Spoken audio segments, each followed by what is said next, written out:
موس كيك أطيب وألذ من الكيكات الجاهزة. طبعا الطعم يجنن، هاي الكيكة راح تصير عندكم إدمان. الطبقة الأولى هنا أنا استعملت 100 جرام من الشوكولاتة الداكنة و50 غرام من كريمة الخفق، ذوبتها بالمايكرو. وهنا عندي بيضتين، كوب شكر راح أخفقهم مع بعض، وأضيف الشوكولاتة اللي إحنا ذوبناها. وهنا راح أبدي أضيف 100 غرام من الطحين، وعندي ملعقتين من الكاكاو الباودر، وملعقة طعام من البيكنج باودر، وأخفقهم مع بعض. بعدين أبدي أضيف ربع كوب من الماء المغلي. هنا الطبقة الأولى مالتنا صارت جاهزة.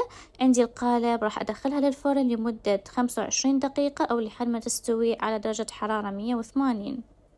حتى نسوي الطبقة الثانية عندي 150 غرام من الشوكولات زائد 100 مل من كريمة الخفق، أذوبها بالمايكرو. وهنا عندي 200 مل من كريمة الخفق، راح أخفقها لمدة دقيقتين أو 3، وأضيف الشوكولات اللي ذوبناها. الطبقة الثانية صارت جاهزة إنه أضيفها فوق الطبقة الأولى، وأتركها بالثلاجة لمدة ربع ساعة. حتى نسوي الطبقة الثالثة، فهنا عندي 150 غرام من الشوكولات الداكنة زائد 100 مل من كريمة الخفق. وهنا عندي 200 مل من كريمة الخفق، راح أخفقها وأضيف الشوكولات اللي ذوبناها. الطبقة الثالثة صارت عندي جاهزة إنه أضيفها فوق الطبقة الثانية، كذلك أتركها بالثلاجة لمدة ربع ساعة. الطبقة الرابعة هنا أنا عندي 100 جرام من الشوكولات البيضة، وعندي 180 مل من كريمة الخفق. طبعا هنا ذوبت الشوكولات البيضة، وهنا خفقت كريمة الخفق لمدة دقيقتين. ضفت الشوكولات على كريمة وخفقتهن أيضا لمدة دقيقتين. هنا الطبقة الرابعة صارت جاهزة إنه أضيفها فوق الطبقات، وكذلك أتركها بالثلاجة لمدة ربع ساعة.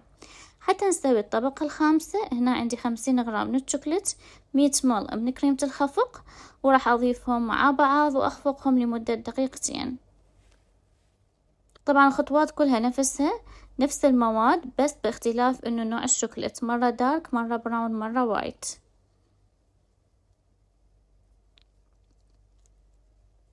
طبعا آخر طبقة عندي هنا راح أذوب جالكسي، عندي 4 قطع، واستعملت وياها قشطة واحدة KDD، ذوبتهم بالمايكرو. هاي آخر طبقة للتزيين، خليتها فوق الطبقات مالتنا. وهنا بديت أزينها بأي نوع أنتو تحبون من الشوكولات، زينوها.